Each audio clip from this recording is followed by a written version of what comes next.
Jelly 77. Yung VIP 1 nyo, sabi nyo may limit ang withdrawal. So, ini-encourage nyo ako para mag VIP 2. Upon top upping, since VIP 2, ang sabi nyo sa VIP 2, ang withdrawable amount is any amount. Ha?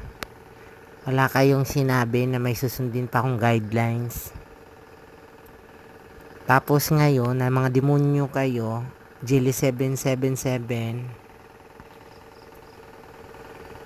bakit kayo ganyan? Fix it, Jelly 77, okay?